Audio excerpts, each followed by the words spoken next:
If you're someone that has really tried to build good habits but just can't seem to make them stick, this video is for you.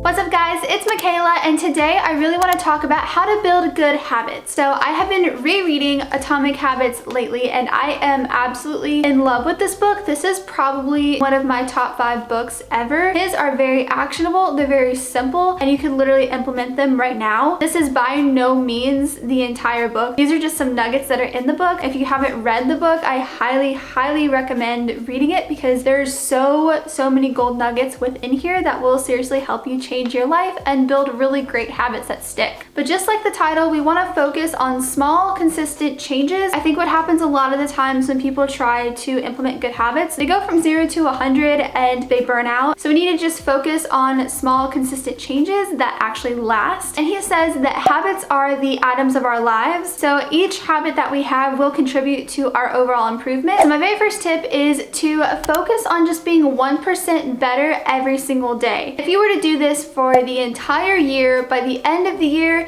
you would be 37 times better than you were when you started. A lot of the times we let good habits go is because we don't see immediate results, and these small changes are so undermined, so they're just kind of brushed off, and that's just not the way it should be. So by doing small, consistent things every single day will eventually compound into something bigger. He makes a reference of a plane. So if you have a plane leaving LAX and they're going to New York, so before they take off in LAX, their nose adjusts like 2 degrees and they take off, but instead of landing in New York, they land in Washington, DC. So that small little change accumulated over that distance put them in a totally different destination, and that's kind of how habits are. I mean, if we make small good changes on a daily basis, they will culminate into a success. And a lot of times this does happen, but people think it's like an overnight success. They don't see all the small changes and all the effort that you put in towards that one breakthrough, that they just kind of consider it as an overnight success instead of you just working your butt off to get that.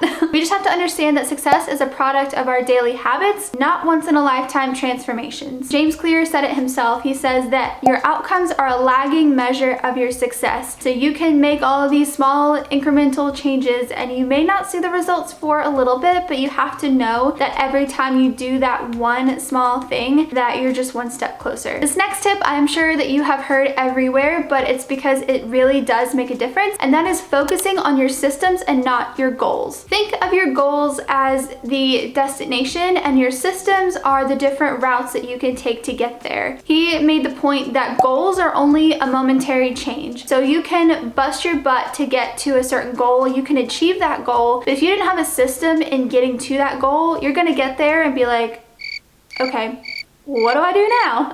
Versus if you have a system, you can continuously evolve. And that's where the real root of improvement are your systems. If you fix the inputs, the outputs will fix themselves. If you're creating a good system that you can stick to, that's going to get you to your goal, but also push you past that one goal to even bigger things. And so many people are driven by the goal, which is really great to have the goal. It's good to have a big picture on where you're going, but you also really have to understand how you're gonna get there, because if you don't understand how you're gonna get there, you're never gonna make it to the goal. People that are successful and people that are not successful both have the same goals. It's just a matter of who implemented a system of continuous small improvements. And this leads me into my very next tip, which is your commitment to the process determines your progress. So it's one thing to develop a system, but you have to actually stick to it. I thought of Kobe Bryant when I read that in Atomic Habits, because he said in an interview a long time ago that people see the 20 to 25 shots he takes in a basketball game, but they never see the 1,000 shots that he took in practice. A lot of times what people consider as a breakthrough moment or an overnight success is really just a culmination of small consistent changes made by that person that they don't see on the outside that actually caused that breakthrough. As long as you do stick to your system and you understand where you're going and why you're doing it, you're ultimately going to break through.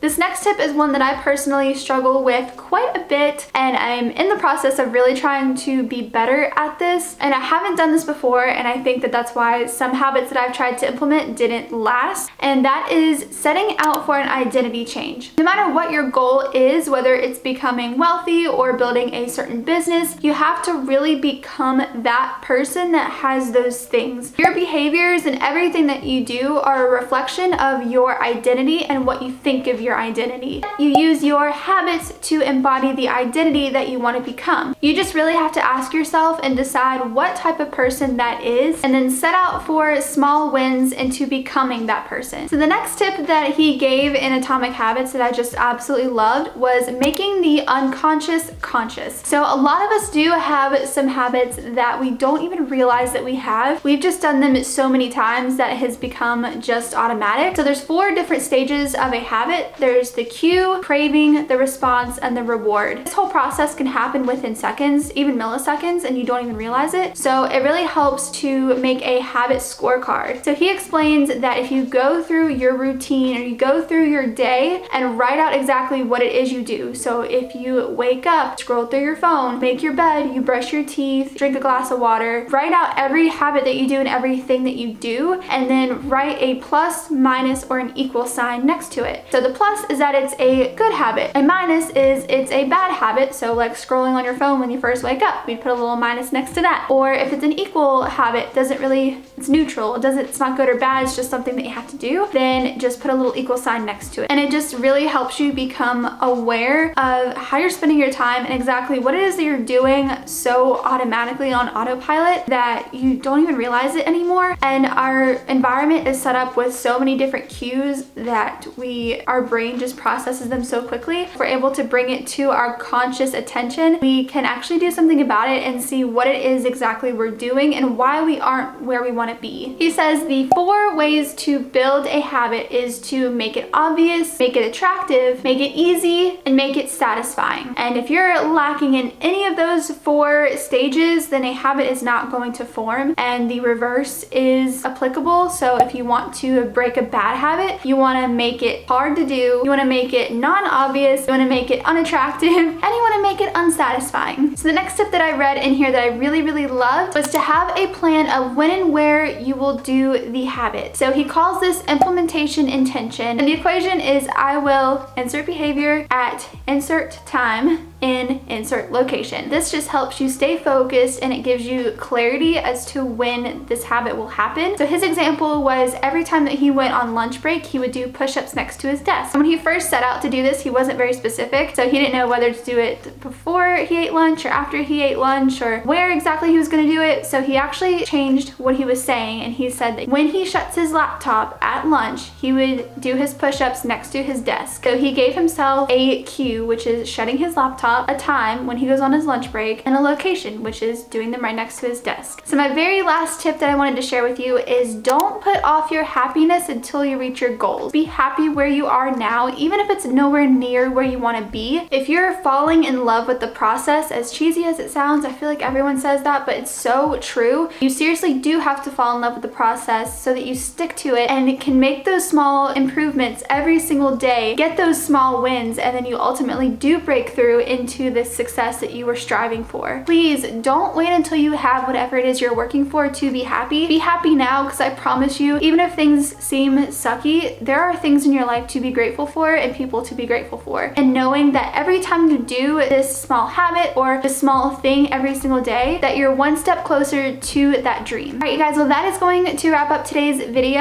All of these were nuggets that I pulled out from Atomic Habits that just stood out to me. There's so much more really good information in that book, so if you haven't read it, I highly suggest it. It's such an easy read. He's such a great author, and everything is so actionable that you can seriously change your life right then and there. If you did enjoy this video, please give it a thumbs up and subscribe down below. And thank you so much for watching, and I will see you in my next video. Bye.